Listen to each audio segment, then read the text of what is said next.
All right, this is the 11-point Google Ads checklist. Your agency does not want you to see. This video is to walk through the checklist, but primarily to show you how you can find these different things I'll go through, how you can find them in your Google Ads account, how they should be looking like, some different examples of each of these points, and just to explain a bit with the different points here. So let's just go right into it. You can see here exactly how to find these different things, how an account should look. And first, you can see here we have a Google Ads account. This is one of our clients. We're doing almost $1 million in revenue in the last 2 months in March and April. This is around $950,000, 6.96 million Danish kroners. And we only spent $415,000 kroners on ads, which means we have a ROAS of 16.7. This is ROAS including brand. We'll get much more into including and not including brand, because that's one of the things that so many agencies are taking credit for, making it look like all of this is their revenue, where in reality it's only some of it they're actually generating. But yeah, just some social proof here, so you can see we're actually working with some big brands, such as this account. So first thing, they're giving you clear breakdowns or hiding behind a blended ROAS. This is the first checklist. Often we see brands that just get like a very small report. Oh, we hit a ROAS of 4.3 last month, so things are looking great. That's not really a report. That's just a number. That's not just a smokescreen. You deserve to know why your ROAS is what it is and exactly where it's coming from. A good report should include ROAS segmented by campaign type, search, shopping, PMAX, retargeting, brand, non-branded, a breakdown of key metrics, clear expectations. Did it go up because of the landing page improved, because this bitch got smarter, because competition dropped? So all of these different things, if you don't know what's driving performance, you can't improve it. And if your agency can't explain it, they're either not doing the work or they don't understand the platform well enough to scale it. Don't settle for blended ROAS. Demand clarity. You need to know why your ROAS is improved or why it declined. So you always know, why are we going in this direction? It doesn't matter if you improve performance if you don't know why, and if the agency doesn't tell you why. You need to improve the performance and also know why it improves. Or when it declines, you need to know why it's declined, because if not, then it's just going to be pure guesswork and like throwing a dice. So for example, let's just look into a performance report here. We have some numbers here. Let's just go into that.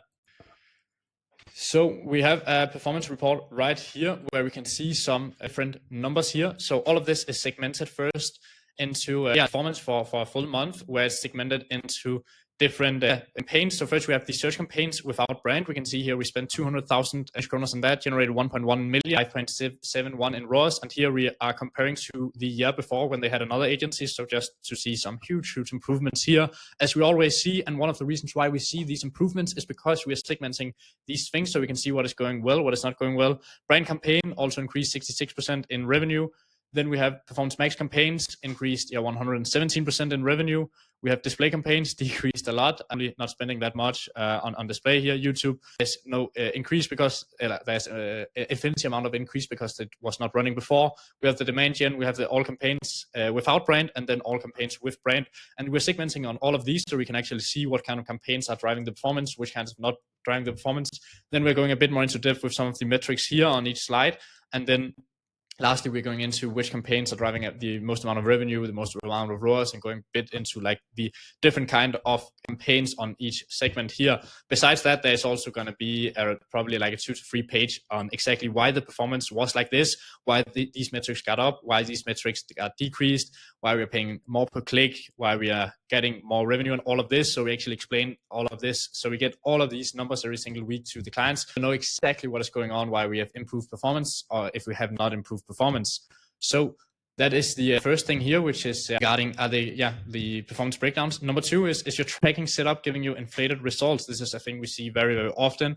One of the most common issues we uncover in audits is broken or misleading conversion tracking, especially when it comes to attribution windows. Many accounts are said to give Ads audit Google Ads far too much credit, and when it barely contributed to the actual sale. We've seen setups with a 30-day view through window, meaning let's say someone is sitting and reading the newspaper, they see a random display ad on the side of the display, on the side of the newspaper, and they're reading, they don't even click on it, they might not even put attention to it, and then 25 days later, for example, they purchase. This ad will still get credit if you have a 30-day view through conversion window.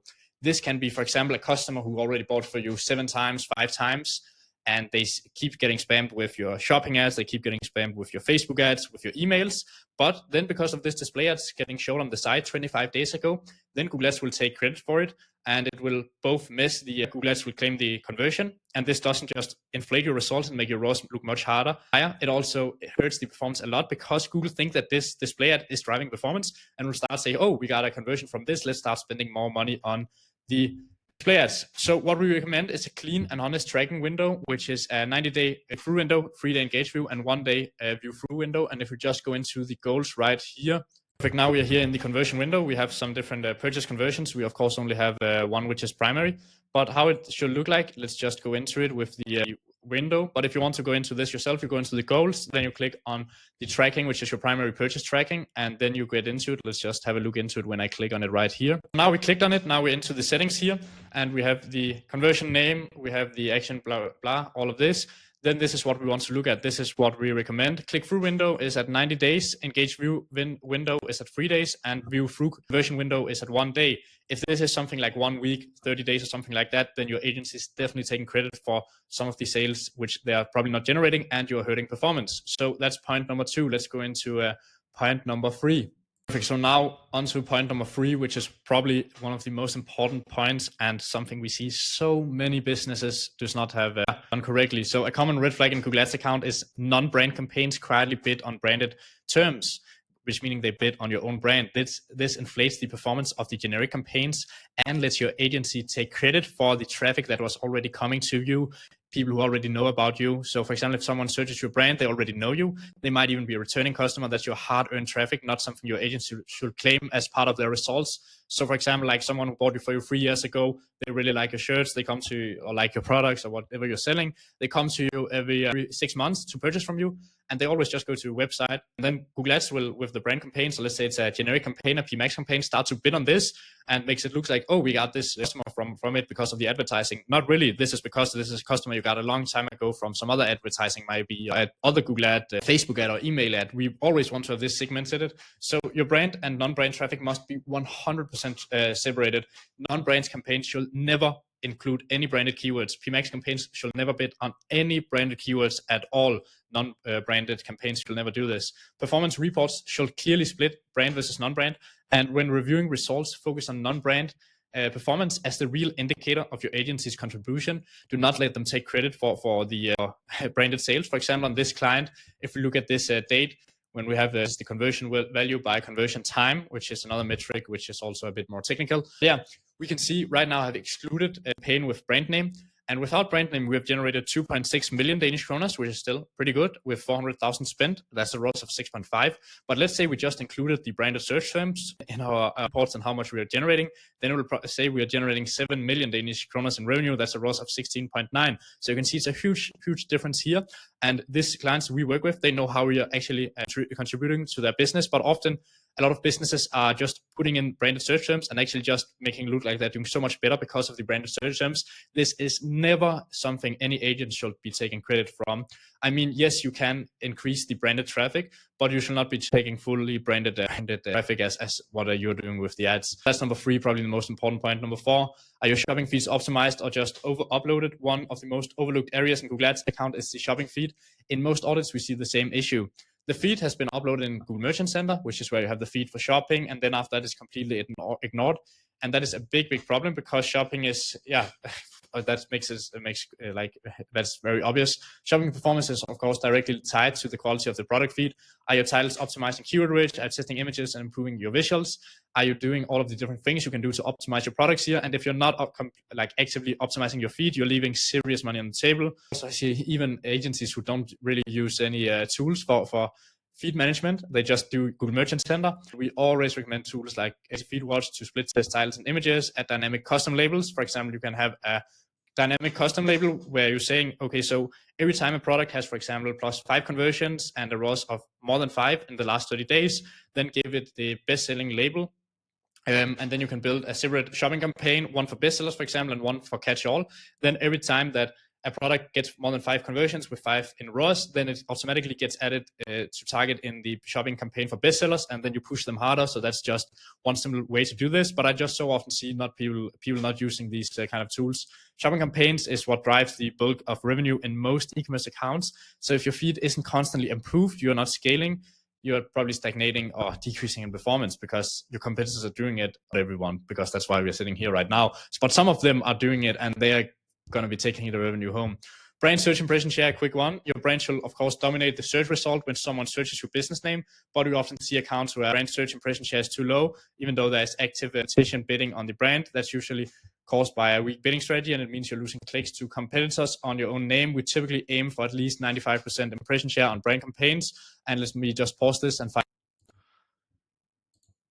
All right, so here we have the brand campaign, and if you take a look at the search impression share, 97%, and search top impression share of 95%. And this is just to show that we, of course, walk the talk. We do exactly what we are saying in this one. The next one is using the right bidding strategies. So let's go back to the look of all campaigns.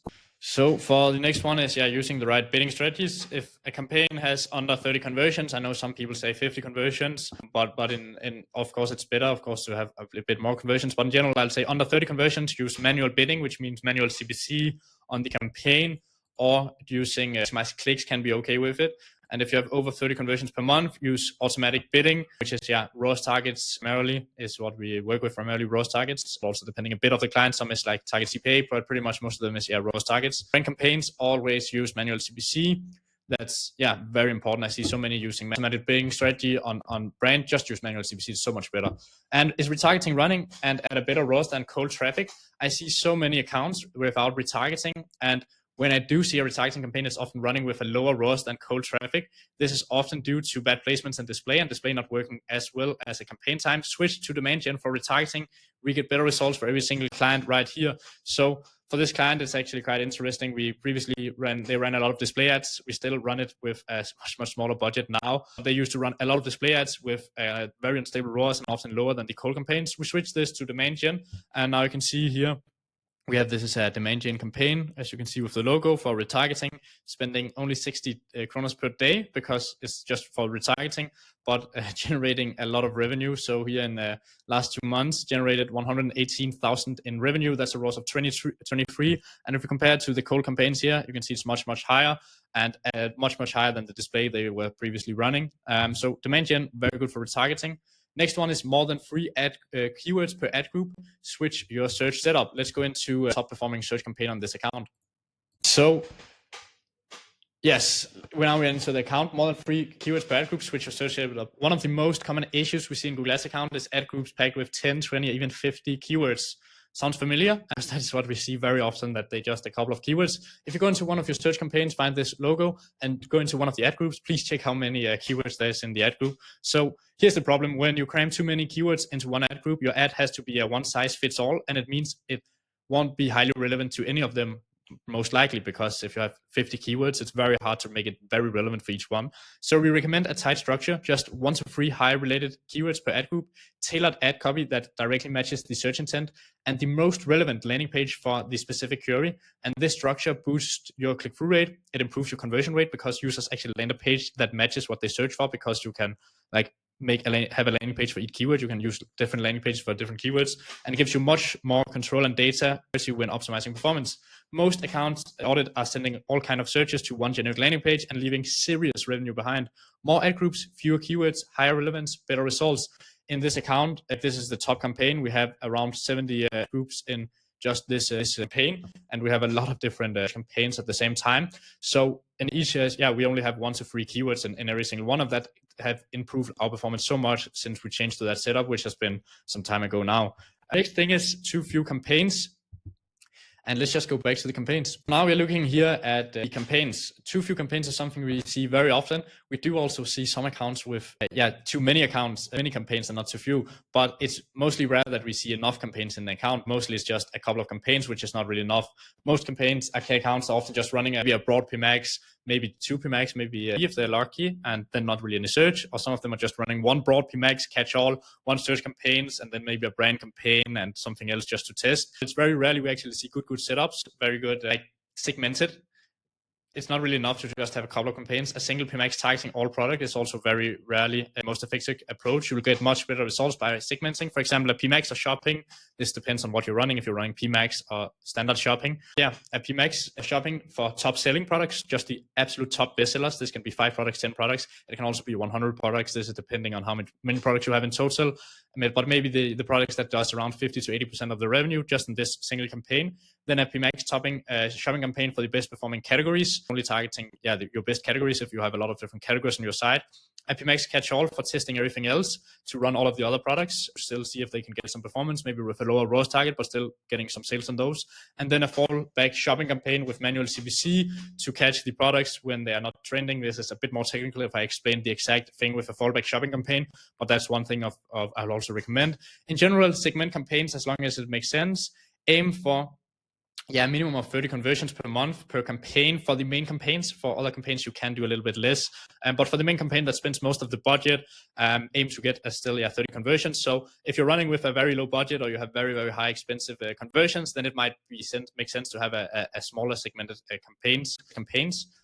But yeah, that's the general rule. Once you have stable volume, start segmenting your bestsellers harder. Segmenting will be very helpful for campaign performance as well. Another thing we often see is too many headlines, too little pinning of headlines. So Google lets you, as you maybe know, add up to 15 headlines per ad. And many advertisers use all 15, or some of them maybe use 10 or 12, 13 as well, but also without pinning any of them. This can be okay, but it can also be very bad. So because this gives Google 2,940 possible headlines combinations to test. And in most cases, not nearly enough data to do it effectively. Because if Google has 2,940 combinations to see what is most effectively, it has to get a lot of impressions on this ad before it actually knows what is working. And if we go into, for example, one of the campaigns with one of the ad groups and just look at one of the ads, if it can do 2,940 possible combinations to test, that's going to be a lot of impressions before Google actually will know what performs best.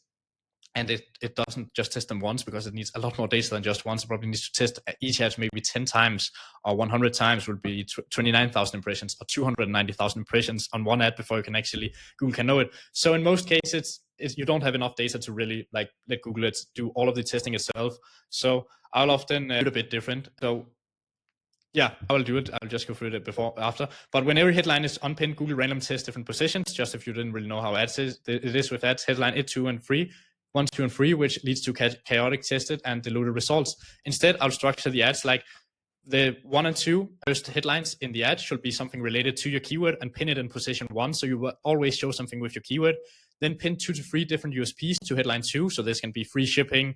This can be 1-day delivery. This can be 5,000 happy customers or 1 million happy customers, however you have. So 2 to 3 different USPs pinned to headline 2. So they will always just show up in headline 2. And then 2 to 3 different CTAs to headline 3. This can be something like shop now, purchase now, visit website, started today, something like that on headline 3. And yeah, that's how I will pin it with most ads, but depending on how much volume you have. If you have a decent budget and enough data for a keyword, then you can go without pinning and just use 7 to 10 of the best performing headlines, but only if Google has enough volume to learn. Don't really go for 10 to 15, maybe in some use cases, but most of the time, that's not something I recommend. The last thing here is one of the most underused levers in Google Ads is audience data. And we see this mistake constantly, like on so many accounts. Most accounts we audit only have 2 to 10 audiences added across the campaigns. That's nowhere near enough data to give Google's machine learning the signals it needs to perform at its best. When we build campaigns, especially performance max and retargeting, we often add up to 200 audience signals. So let's just have a look at this account, how many audience signals we have here. All right, so here we have audiences on this account, and you can see there's 200 different audiences on this account. It's not normal we use 200, so that's why I said up to 200 different audience to test. But just to say, like some accounts we have so many audiences added, not normally like 200, but it's very important to use audiences. And the reason for that is because Google's automation is only as good as the data that you feed it. More audience signals means that you can do smarter PMax targeting based on real behavior. You can do a lot more testing with the asset groups for PMax, of the angles for how to push the products, of like who you're targeting and all, like what kind of products. So just more testing there. The ability to test multiple audience combinations, a lot more stronger retargeting across every stage of the funnel. Site visitors, cart abandoners, product viewers, past buyers. Often people I see, they just have one retargeting or two maybe, which is going to be something like, let's just retarget everyone who visited the page with the same kind of retargeting. There's so many different buying triggers for people who visit your website. People who add to cart is a very different audience than people who are just visiting your website. People who are just visiting your website is much more cold, as you can probably think about yourself. But yeah, you need to have so much more segmentation and test so many more different audiences in retargeting as well. Better segmentation and performance insights. You see what's working and you see what's not working with more audiences. With Performance Max, you're no longer you're not targeting keywords. Like, it's not a search campaign where you're targeting keywords and you chose who you're targeting. You're training an algorithm. And if you only give it 5 to 10 audience signals, maybe even less, I see some which are running just 1 or 2, then you're flying blind. More signals equals better data, equals stronger performance. Don't starve the algorithm, feed it what it needs to win. Like, this is such an automatic process. A lot of the Google Ads is getting more and more automatic, but it's only as powerful as the data it has when it's automatic. So give it all the data you can, and it will improve your performance so much. So this is everything for the 11-point Google Ads checklist that your agency probably doesn't want you to find, because I will almost bet my house on that if you take a look at all these different things, there's definitely some of the things that your agency is doing wrong, or if you're running the ads yourself, some of these things that you might not be doing. So I really recommend that you take a look at all of these things into depth and see if they make sense for you, if you can see that you're not doing them, and actually see, okay, maybe this is why my performance is not exactly what I want, and why I'm not dominating my niche on Google and getting average results, which most businesses are, because they're doing the same average things as everyone else, pretty much everyone else. Then there's a couple of businesses in each niche which are getting all of the revenue. So that's everything from this one. If you want to go deeper, if you want me to walk through your Google Ads setup, and I can see these different things for you, and I can also see a lot more into depth with other things, and these things into depth with these things, and show you exactly what to fix based on these 11 steps and more, then I'll offer a free one-to-one strategy session where I'll go through your account step by step, highlight quick wins and missed opportunities, and show you how we scale accounts like yours profitably. You'll walk away with a clear list of actionable fixes, whether you decide to work with us or not. And I'll just have a Calendly link right here under where you can book a call. And if you have any other questions, then you can reply to me to the email you received this checklist from, or you can message me on LinkedIn. There will also be a LinkedIn link right here if you want to just chat a bit first, see a bit more about how I am. And why listen to me? I'm not just a random freelancer. As you can see here, we're sitting on a large Google Ads account. Run Snatch, which is a performance agency that's generated over 50 million in revenue for e-commerce brands. I've been working now with Google Ads for 3 years. Started when I was like 19. I'm 22 now, so I'm still young, but started very early. Been working with for 3 years, and we have worked with some of the fastest growing businesses in Scandinavia. This checklist is not a theory. It's exactly what we do to grow real brands with real results.